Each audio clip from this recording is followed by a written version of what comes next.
And we continue now with our great American panel. All right, so here's the president saying at a certain point, you've made enough money. Forget capitalism, free markets, forget the single best system, economic system ever created by man. Listen to what he said. We're not trying to push financial reform because we begrudge success that's fairly earned. I mean, I do think at a certain point you've made enough money. But, you know, that part of the American way is, you know, you can just keep on making it if you're providing a good product or you're providing good service. We don't want people to stop fulfilling the core responsibilities of the financial system to help grow the economy. Now, Hugh, he went off prompter, just like spread the wealth around. He said the time for profits will come, but it's not now. It's our patriotic duty to pay more taxes. And now we're saying, you know, at a certain point, you've made enough money. It's very disturbing. It's his inner Alinsky coming out. And occasionally he drops his guard and out comes Saul. And you hear that echo of the Chicago community organizers saying, I'm going to tell you how much to make and how much you have to give in. Sort of like Gordon Brown going off teleprompter in the car yesterday, calling that little lady a bigot. Once you get inside there, you realize this is a profound departure from ordinary American politics. It's a menace. I think it's very revealing that he said it off teleprompter. He went off his capitalist teleprompter and he spoke from his socialist heart. And I don't understand. I do not understand why liberals can't understand that when you make money, you're actually making money. You're creating wealth. It's good for everybody. And it's much better than having the government direct you to go there and you to go there. Here's the problem. And you're on the left and you voted for Obama. Right. Capitalism has lifted more people out of the grinding misery of poverty, has created more wealth, more success, more prosperity than any other economic system, and by the way, is the most fair and the most compassionate. And the president, at every time he goes off prompter, reveals his disdain for capitalism. Isn't that true? Well, I think he goes off prompter a lot, and he's scaring Americans because what he campaigned for is far different than what he is doing now. And that's the big fear, whether you're on the right or the left. The people who voted for him are seeing that he's not transparent, that he's doing things that he said he wasn't going to do, or he's not doing things. Joe the plumber. What do you mean when he campaign? This is the same thing. The problem is for you to categorize or you to lump Chicago community organizers with Obama is unfair. Obama gave of the 7 years that he was of the 7 years that he was at Reverend Wright's church, two of those years. 20 years. Well, out of 20. Sorry, 20. Out of 7 years. 20 years.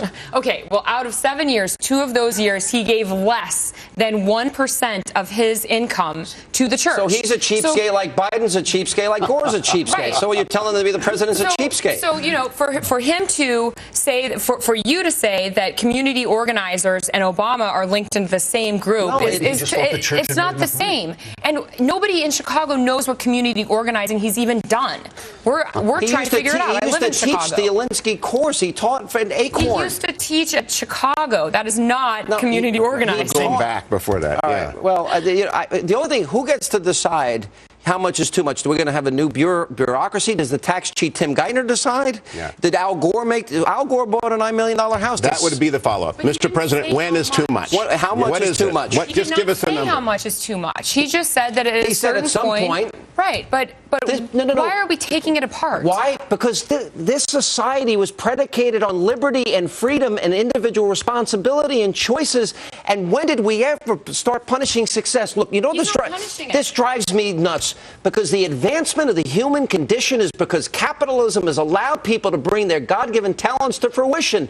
You take away capitalism, you take away success, prosperity, and the advancement of humankind. How much of his capitalism or anti-capitalism has he taken from you? A fortune. I'm paying 60% plus in income in taxes between New York and the federal government. And so has he. He made $5.5 million.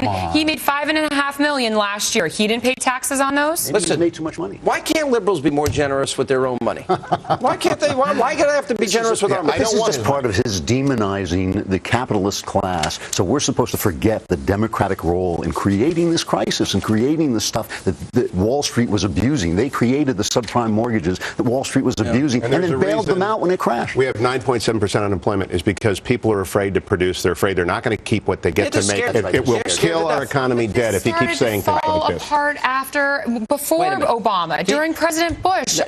This all started to fall apart. It's not all Obama's fault. He has incurred more debt, more deficits than every president combined, and he's done it in 2 years. Here's what we learned. Kathleen Sebelius got a report 1 week before the vote on health care that said everything that they were claiming, the health care law will increase the cost of health care, impose higher costs on consumers.